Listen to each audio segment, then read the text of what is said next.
In 1945, Germany was nothing but ashes. Cities were silent, families broken, hope buried under the rubble. The world said they were finished, but they were wrong. In 1945, Germany stood on the edge of complete collapse. The Second World War had ended, and the once mighty Reich was nothing more than a wasteland of smoke, rubble, and broken dreams. Cities that had once echoed with ambition now lay silent under mountains of debris. Berlin, Hamburg, Dresden, all burned to the ground. Bridges were destroyed, railways twisted, factories flattened. The nation that had once shaken the world was now reduced to hunger, fear, and chaos. The numbers tell a grim truth. More than 20% of Germany's housing was destroyed. Industrial output had fallen to less than a quarter of pre-war levels. Millions were dead. Millions more wandered homeless, searching for food or family in the ruins. Roads were choked with refugees from the east, and whole communities vanished overnight. What remained was not just a broken economy, but a people stripped of dignity and direction.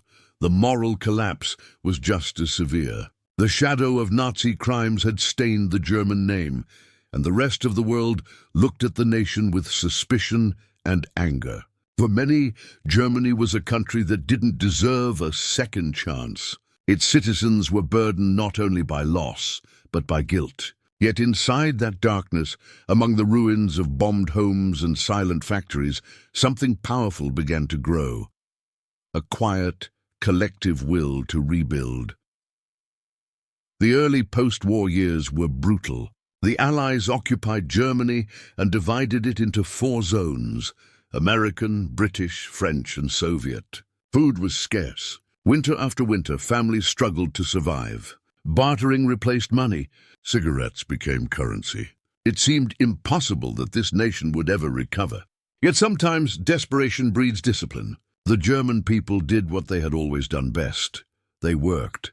Then came a turning point in 1948. With the introduction of a new currency, the Deutsche Mark, everything changed.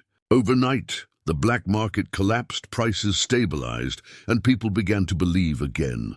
Ludwig Erhard, an economist with a vision for a new kind of capitalism, introduced policies that encouraged free enterprise while protecting social welfare.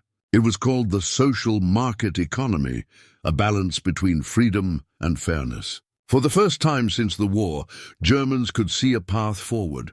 Factories began to hum again. Old machines were repaired, and new industries emerged from the dust. Coal miners, engineers, farmers, and teachers, everyone had a role in this rebirth. People worked long hours, often without complaint, driven by one goal: to restore their nation. Every brick laid, every shop reopened, every product stamped, "Made in Germany," became a symbol of determination. The Marshall Plan, launched by the United States, also played a part. Billions of dollars in aid flowed into Western Europe, and West Germany became one of its biggest beneficiaries. Yet money alone wasn't the miracle. It was how the Germans used it, with discipline, organization, and vision. They didn't waste resources. They invested in rebuilding their industries, modernizing their cities, and retraining their workforce. They understood that aid could not replace effort. Leadership mattered too. Konrad Adenauer, Germany's first post-war chancellor, restored stability and democracy. He built alliances with the West, rebuilding trust and reputation. Under his leadership, Germany was no longer an enemy of Europe. It became a partner. The new republic was built not on conquest, but on cooperation, on humility and hard work. By the mid-1950s, something extraordinary was happening. West Germany's economy was growing at a rate that astonished the world.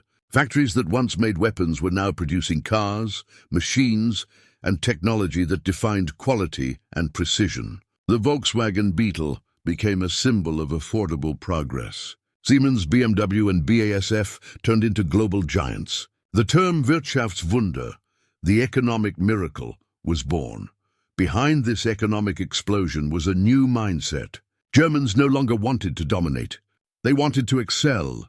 They replaced arrogance with ambition, shame with discipline, and guilt with contribution. The same energy that once led to destruction was now channeled into creation. The people had learned the hard truth that the only true power is the power to rebuild. Meanwhile, East Germany followed a different path under Soviet influence, controlled, restricted, and limited. Yet even in the East, ordinary Germans showed the same stubborn drive to endure, to adapt, to survive. Across the divide, the spirit of resilience was the same. By the 1960s, West Germany had risen from the ashes to become the engine of Europe.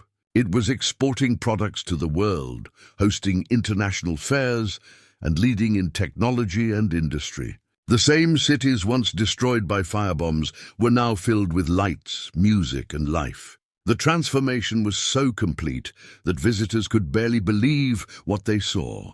The German miracle was not just about economics. It was about identity. It proved that a nation's greatest strength is not its armies, but its ability to rebuild after failure. It showed that discipline, honesty, and hard work can turn humiliation into hope. It reminded the world that redemption is possible, even after the darkest of times. From the ruins of 1945 to the prosperity of the 1960s, Germany rewrote its destiny. It didn't happen overnight. It took patience, pain, and pride in progress. The world watched as a defeated nation became an example of what humans can achieve when they refuse to stay broken.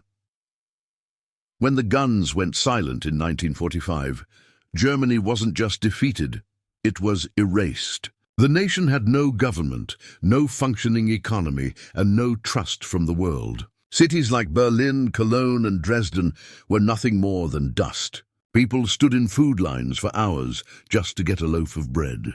The air was thick with loss, and yet within those ruins, something remarkable began to move, not in the hands of politicians, but in the hearts of ordinary people.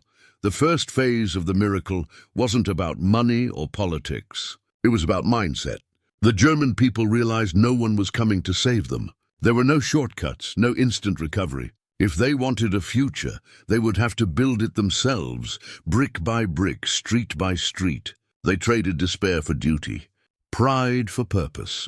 Amid this chaos, a quiet leader emerged, Konrad Adenauer, the man who would become West Germany's first chancellor.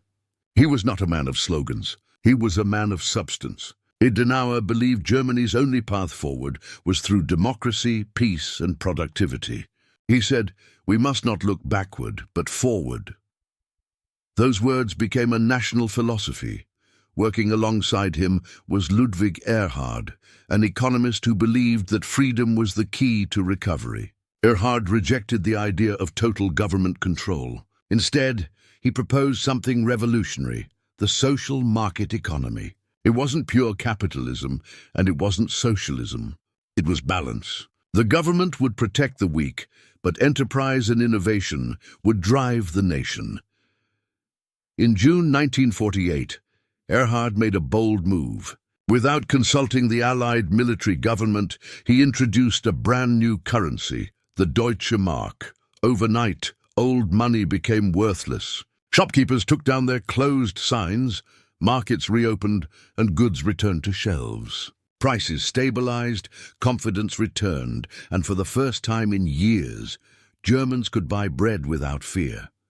It was a turning point. The Wirtschaftswunder, the economic miracle, had begun.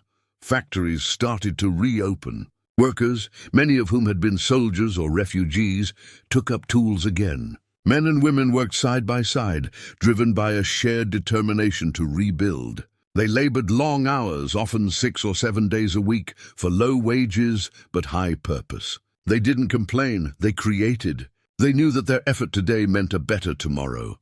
The United States Marshall Plan also played a role, offering vital financial aid. But here's what made Germany different. Where other nations used aid to patch wounds, Germany used it to invest in machinery, infrastructure, and education. They didn't spend to survive. They spent to grow. Every mark was treated as an opportunity, not charity. Within 5 years, production levels had surpassed pre-war numbers. Steel mills glowed again. Auto plants rolled out vehicles that would later become global icons. Volkswagen, Mercedes-Benz, BMW, made in Germany, transformed from a warning label to a mark of excellence and trust. By the mid-1950s, Germany's exports were booming. The country that had once caused destruction was now building the engines of progress for the world. Roads, railways, and airports symbolized not just recovery, but resurrection.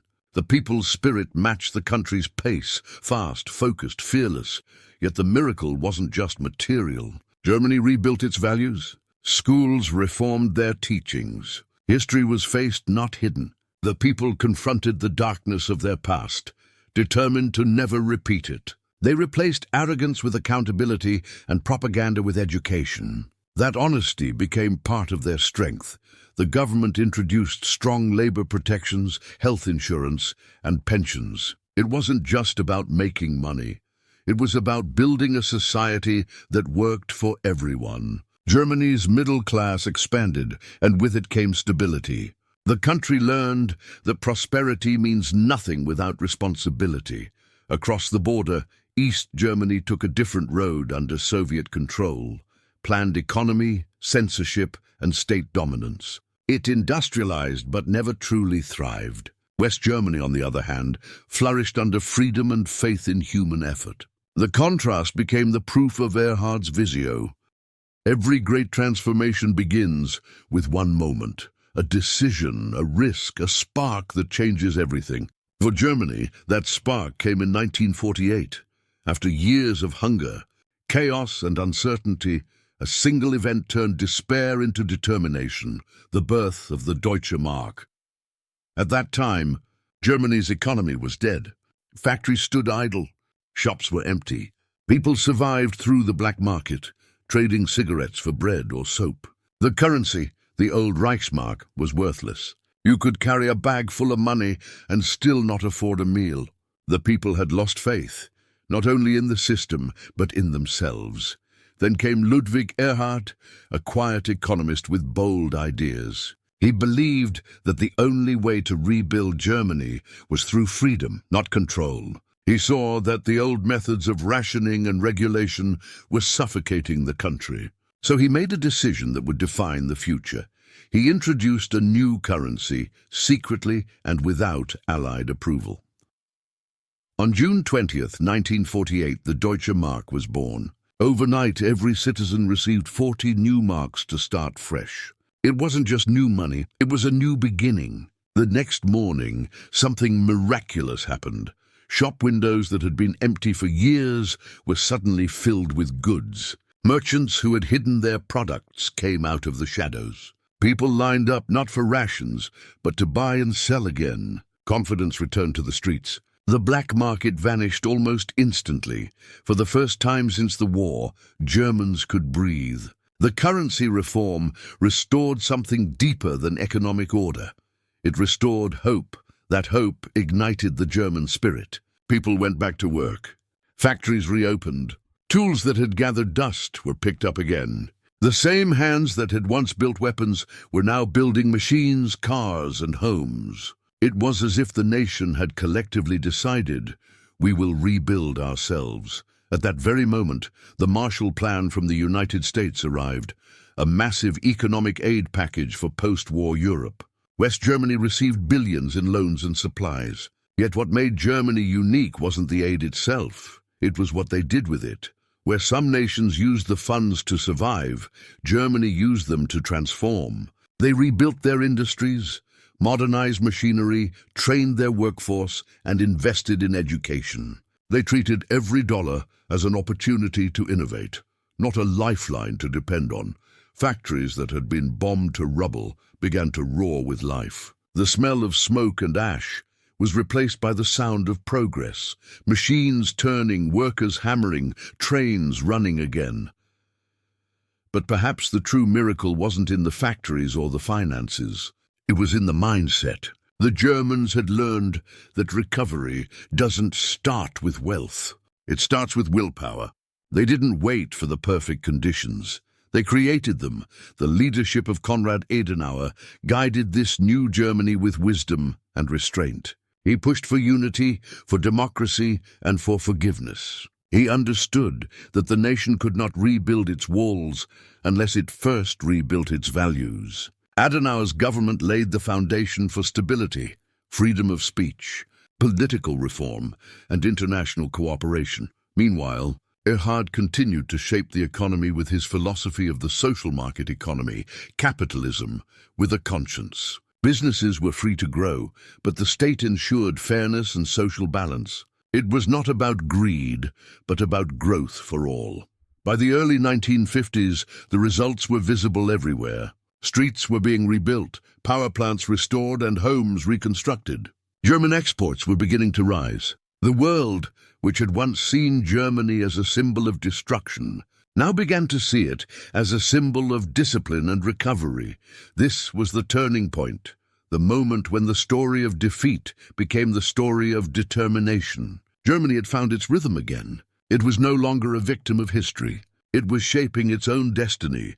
The same generation that had seen their country burn was now watching it rise. Brick by brick, paycheck by paycheck, belief was being rebuilt. Children grew up hearing not just stories of war, but of work, of courage, innovation, and renewal.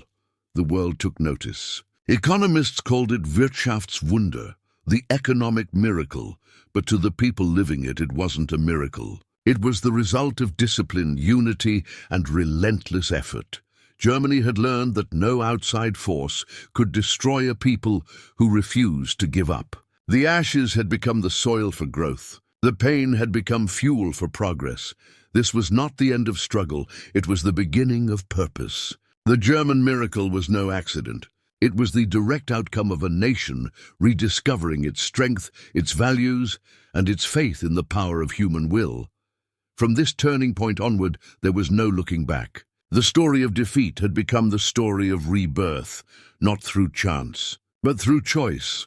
When we look at the ruins of Germany in 1945 and the powerhouse it became just 20 years later, we don't just see the story of a nation, we see the blueprint of human resilience. The German people proved that defeat is never permanent, that even in the darkest hour, the human spirit can choose to rise. Their miracle was not born in comfort, it was forged in struggle. They rebuilt not because they had the resources, but because they had the resolve. They taught the world that progress is not a gift, it's earned. That respect is not restored through words, it's rebuilt through action. That greatness has nothing to do with size or wealth, but everything to do with character and discipline. Every brick laid in post-war Germany carried a message to the world.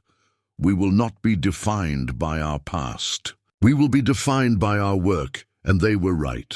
Within one generation, the very nation that had been divided, punished, and humiliated became the beating heart of Europe's economy. The same people who once watched their world collapse learned to build one stronger than before. The German miracle is more than history. It's a mirror. It reflects what any person, community, or nation can achieve when they stop waiting for rescue and start creating their own recovery. Because the truth is this: every one of us will face our own ruins. It may not be war or destruction, but there will be moments when everything falls apart. Your plans, your pride, your sense of direction. That's when the lesson of Germany speaks the loudest. You can stay in the ashes, or you can start rebuilding. You can blame the past, or you can build the future. You can surrender to failure, or you can rise like they did, stronger, wiser, unstoppable. The German miracle reminds us that no collapse is ever final unless you choose to make it so. From the rubble of despair can rise the architecture of greatness. From shame can grow strength. From loss can come leadership. So the next time life breaks you, remember Berlin in 1945, and then remember Berlin today. Remember that the same soil that once smelled of smoke now grows towers, industries, and dreams.